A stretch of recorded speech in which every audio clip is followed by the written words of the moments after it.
Kalingap Edu, may pinagdaanan at Viancy sobrang nag-alala.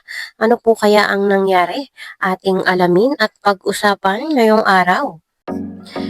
Pero bago po ang lahat, mega love shoutout sa ating mga listeners, viewers, and subscribers saan mang sulok ng mundo, Mapaluzon, Visayas, at Mindanao. Lalo na po sa ating mga kababayang OFW. Kamusta po kayo mga kalingap? Mabuhay po kayo hanggat gusto nyo. At kung bago ka pa lang sa aking munting YouTube channel, huwag ka nang mahiyang mag-subscribe, like, share, and comment. Huwag mo na rin kalimutang i-click ang notification bell nang sa ganon ay updated ka sa aking mga paparating na video. At syempre, patuloy po nating suportahan sina Kalingap Rob at ang ating ama ng Kalingap, ang nag-iisang founder, si Kuya Val Santos Matubang. Kung maaari po ay no skip ads nang sa ganon ay mas marami pa tayong malingap na nangangailangan. At konting paunawa po kung maaari ay tapusin niyo muna ang kabuuang video nang sa ganon ay akma ang inyong mga komento. At yun na nga po mga kalingap, 4 days to go ay lilipad na ang ating kalingap at syempre kasama po dyan ang EDSI papuntang Hong Kong.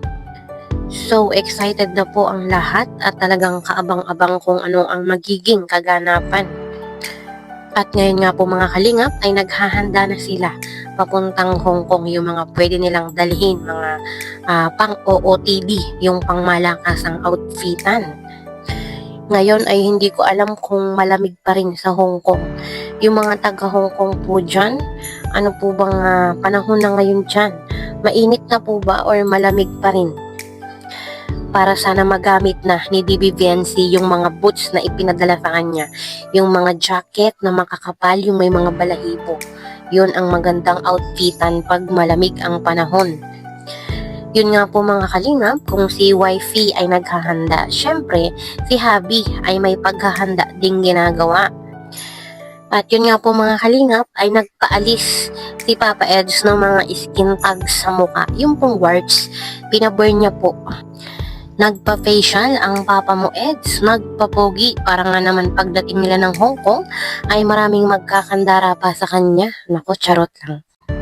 Talagang pinaghahandaan at normal na po yon na magpapogi ka, magpaganda. Syempre lalo pa po at kilala sila. Sikat na. Kumbaga marami ng mga supporters, marami ng fans. Kaya po dapat talagang medyo presentable yung iyong pagmumuka. So, hindi ko lang alam kung good decision yung ginawa ni Papa Eds dahil syempre po, nagpa-burn siya ng mga skin tags, kailangan pang mag-heal yun pong mga bakas. Syempre, kailangan pa niyang pagalingin, patuyuin. Ilang araw na lang po ay lilipad na sila. Pero sana ay gumaling din agad or baka naman may ginawang facial para po mawala agad yung mga bakas. Medyo hindi naman masakit. Kasi nagugulat ako. Grabe. Grabe pala bro.